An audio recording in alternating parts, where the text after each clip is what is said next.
School can be very stressful, and it's sometimes a very high-pressure situation. There's a lot on the line. Teaching is a very important job, and sometimes we just gotta keep it light. In today's teaching tip video, I'm just gonna share a couple funny stories with you from this week and how I keep things light. I'm starting right now.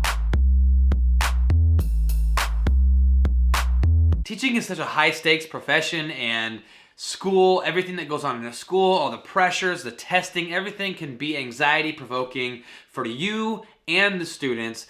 It's very important to stay and keep things light, stay positive, and try to make fun in your day-to-day.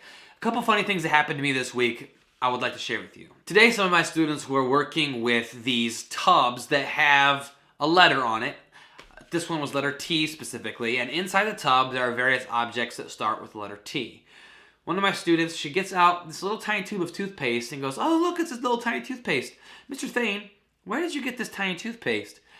And I told her that I got the tiny toothpaste from the Tiny store on Main Street. The Tiny store exclusively sells tiny objects of all types. Anything you want, it's just very tiny. And it's owned by a very tiny man who only accepts very tiny currency as payment, and the store itself is also very, very tiny, so you can't actually go inside. You can only peek inside and kind of whisper to him what you want. You can't yell at him, otherwise it'll, he's so small, it'll probably hurt him. So you gotta be very quiet and careful. And just that little funny exchange that I had with that student really lightened up the mood and kind of got me in a really good mood. Another funny thing that happened actually happened yesterday. Today during small group time, I was able to convince a select few of my students that I had, in fact, at one point, been a cat.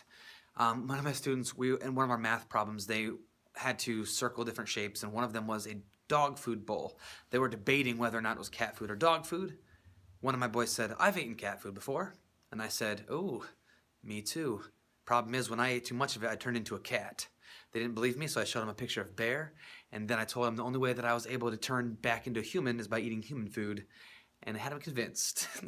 So remember, keep it light. Everything doesn't have to be so serious all the time. If this video helped you at all, give it a big thumbs up. If you haven't already, consider subscribing. I do a teaching tip video every Monday, Wednesday, and Friday. Have a great day, teachers, and see you next time.